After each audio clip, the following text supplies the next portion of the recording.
Great to be with you on the Southern Mallee Giants report. And none other than the fella, he's look, he's chafing at the bit to get on the footy field. Never necessarily chafing at the bit to be on the radio, is Sammy White. How are you, Sammy? Yeah, going well, thanks, Flowman. Yes, I tell you what, chafing at the bit to be back on a footy field would have been, I reckon, Coleman Shack. How did he go, not being even able to go over the rail? I mean, that's what happens when you're suspended. You're not allowed even out to the three-quarter time huddle. Yeah, it was obviously a tough day at the office, Flowman. The Saints were quite strong, and they got the better of us. And poor old Cole was sitting on the bench. Obviously, we'd love to be out there, but we couldn't. Obviously, results didn't go his way, and he had to sit on the sideline for the day. I'll tell you, that's a tough gig for anybody that is suspended, but well done to him. He'll come back bigger and better this week. The Saints came out bigger and better, 17-406 to the Southern Mallee Giants, 7-8-50.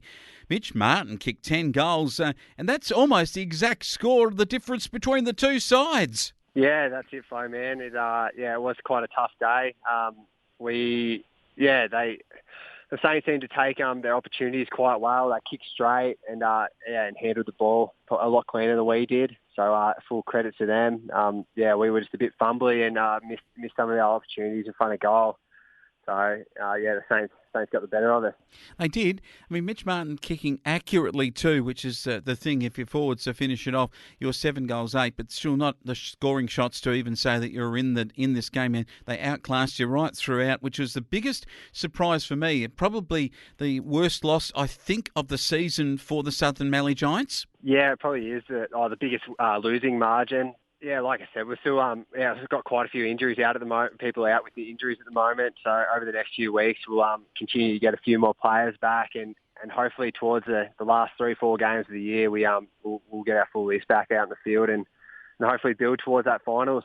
You debuted a couple of boys in Garner and Jaden Cook. Young Cookie, love been out there with Decky Brown, two mates, of course, playing their first senior game together. Yeah, it was great to see, Flowman. Obviously, those two boys are good mates and, gone through school together and, haven't had the chance to play seniors until, last week when Jado got the call up and, they both had a crack and, it was good to see them both out there. Good stuff from the young lads. In the end, not good enough for the Southern Mallee Giants, but sometimes just a wake-up call at this point can be something that needs to happen through the club. Billy Lloyd has been good for a number of weeks. Nikicha Rotamua Onus was excellent. Angus McSwain, okay, and Rupert Sangster, Dylan Marshman and Kai Shears getting his name in the better players. Two to Liam Nelson to lead the way. Decky Brown got one, didn't celebrate as good as the week before, they tell me. No, not quite, Flowman. A bit different situation, but hopefully snagged a few more this week. Yes, I tell you what, 10 to Martin, 3 to Will Taylor and Mitch Martin, Geordie, Kate and Gage Wright were the ones that got the things going out of the middle in that match. Gee, the reserves, they're not giving us much to talk about tonight, these reserves, boys. I can't even give you any goal scorers. Nobody kicked one. Yeah, like I was saying to you off air, man, it was a tough day for the Twos. Saints are obviously a really strong club, and they've got a lot of depth, and none of their seniors. I think they only had one injured from their senior list, so they were full strength in both grades, and it showed pretty evidently on Saturday. The poor old Twos, they had a really tough day at the office. But like I said, they've sort of drawn the short straw the last few weeks with so many of their good players getting pulled up to the seniors. And, like I said last week, their goal is to get one more win for the rest of the year. And hopefully, as we get a few more senior players back, they're able to do that. Well, Sammy, they did have Cater Petchel, who was their best player.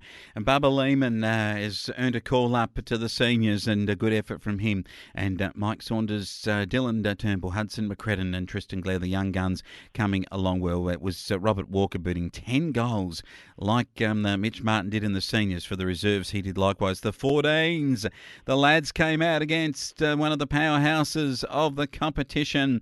It was a great effort against a side that normally mercies them in the first quarter, but these boys did really well and they got right through until the last quarter, and it was sensational because 12-6-78 to 3 goals 18. I think you'd take that as a non-mercied game. Yeah, absolutely, Flowman. I think even previously in years gone by, the boys probably could have dropped their heads early and nearly given up. But I reckon it's a good testament to them this year. They're playing a game. They're playing right out all 4 quarters. They're not giving up, and that's credit to Lewin and the coaching teams to keep the boys in it for the whole game. Absolutely. Ollie Wood was great. Kobe Hallam with a Y, and Jackson Moore, Maxwell Roberts, Spencer Williams, Ollie Credlin. Hallam with a couple. Harry Williams got on the score sheet too. Good on him for that. And Brody Wild was good for the very, very powerful side, kicking 6 goals for the lads from the Saints. Let's go to this weekend. It's a big night at the Hopetoun Community Hotel, where you'll be back there after the game.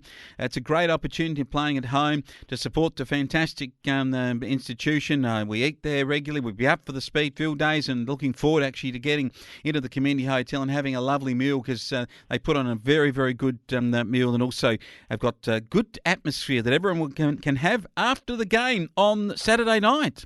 Yeah, that's it, Flowman. So hopefully after a few wins at the footy, everyone's able to get back to the Hopetoun pub and enjoy a good night there.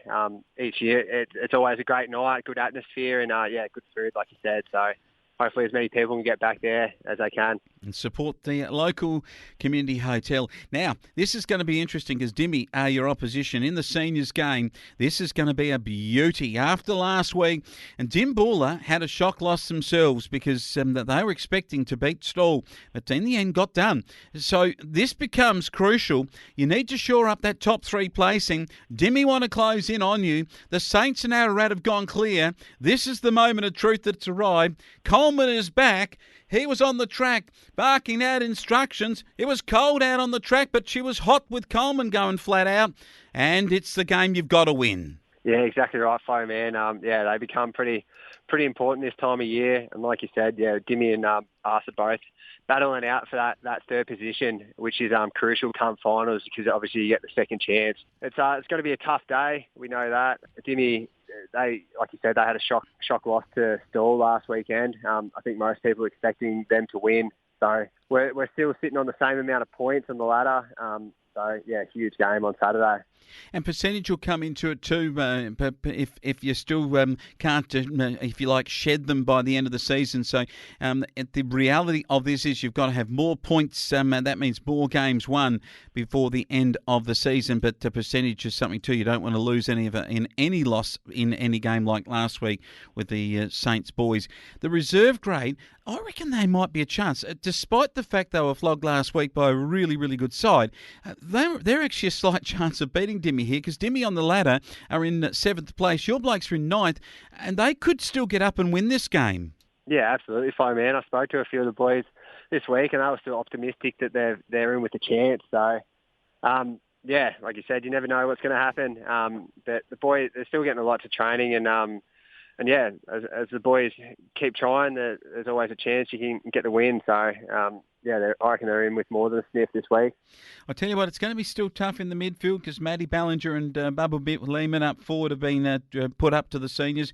Josh Bromley-Lynch actually comes into the senior side too, and Coleman is back. But there have been a couple of outs in the senior side, including Dylan Marshman, Luke Marnie and Jacko Fisher. So that could mean the reserves, just with Matt Bellinger, one of your prime movers in the middle in the reserves, and Riley out of that, just going to be really tight game of football. Those two are very important, aren't they, in that reserve side? So Bubba's played the last few games, obviously a bit of an older, more experienced player. When you lose someone like that, it adds a bit of a hole. But I'm sure the younger boys are still going to, they're happy to step up and fill those shoes, and we'll just have to see what happens. We will, and we're going to see what happens in the 14s. This is at Hopetoun. You've got to make it a fortress, you under 14 lads, because you've got a side that's coming up against you in Dimboola, who are on the absolute bottom of the ladder and haven't won a game this season. So it's incumbent on the Southern Mallee Giants to get the job done. Now, there are a big percentage, it's about 12%, but the Ararat side have got that drawn game. So they're 5-5-1. You guys tries of 5 and 6 here. So, Sammy, what can you institute into these lads? What can Lewin and the boys do to get them over the line and get a big score line and make sure that Dimmy don't get scores against them?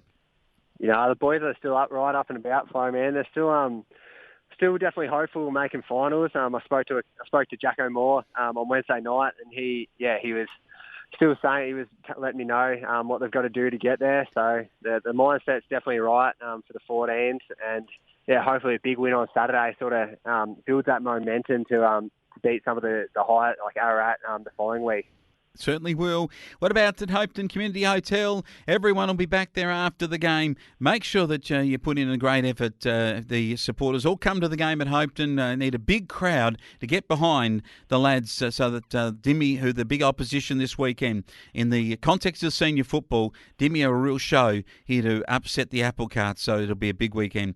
And Sammy, big weekend for you because you must be getting a little bit better. Ankle is getting closer to maybe coming back soon? Yeah, so I did a bit of training on Wednesday night. I'm back running again now, so which is great. And I'm able to sort of start kicking and stuff in the weeks coming up. So at the moment, I'm eyeing off the nil game, hopefully to return and then ease into that one, and then get Warwick and Demons to finish off the year. Good stuff. I think they will need you and a fit you too, because that back line, across half back and then being able to defend and then be able to turn defence into attack through the midfield is so important for the Southern Mallee Giants with Sammy White, who is our guest to bringing you the SMG report, and we look forward to your comments next week. Thanks, Flowman.